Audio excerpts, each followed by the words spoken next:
So after every Fit Mind challenge, there is a training lesson. So next up is about the modes of being. Let's tune in.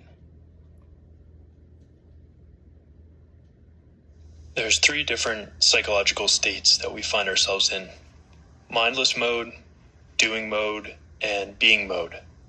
Mindless mode is autopilot, when you're lost in the virtual simulator, replaying the past and projecting the future. Ooh, yeah. Doing mode involves conceptualizing and performing tasks, and being mode is an effortless, mindful awareness of the present.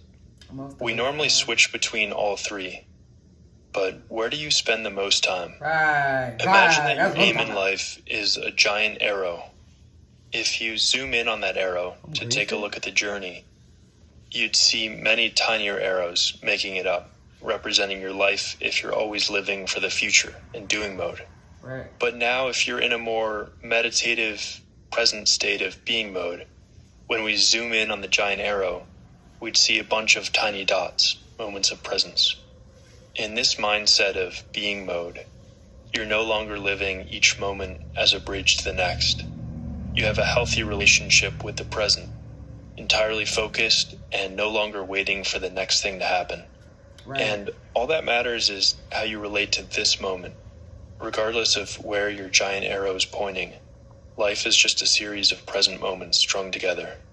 Contrary to what Instagram would suggest, life isn't the smiling picture at the top of the mountain.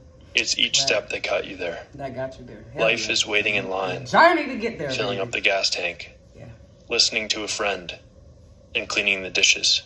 If you're conscious and aware during each instant of the journey, then you're still headed in the same direction with the same velocity, but with much more clarity and enjoyment.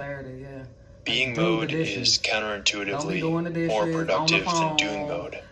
And it's certainly more fun than mindless mode. We can even train ourselves to be while doing.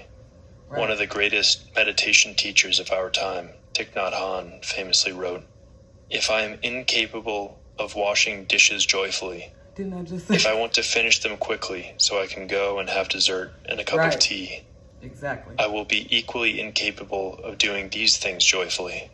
With the cup in my hands, I will be thinking about what to do next, and the fragrance and the flavor of the tea, together with the pleasure of drinking it, will be lost. I will always be dragged into the future, never able to live in the present moment.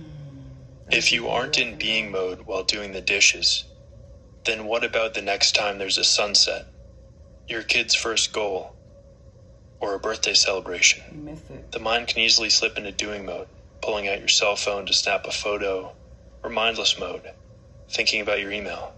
We should carefully watch our minds like hawks. If we can't show up for the dishes, can we really show up for our kids?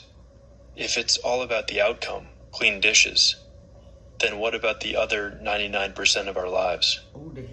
The boundary between sitting meditation and daily living slowly blurs as you progress. Wow, that was good. The dishes are an opportunity to train being mode, like everything else, rather than an annoying hassle preventing you from getting somewhere else. In this program, you're training to recognize when you're in doing or mindless modes, and then to easily transition into being mode whenever you remember. That's really good. That's a really goddamn great lesson. Jesus.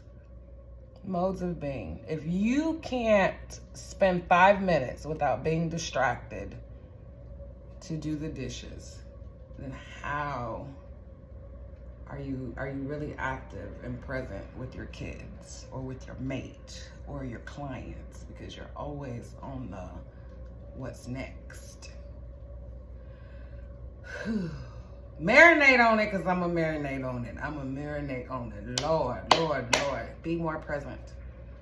More being, less doing.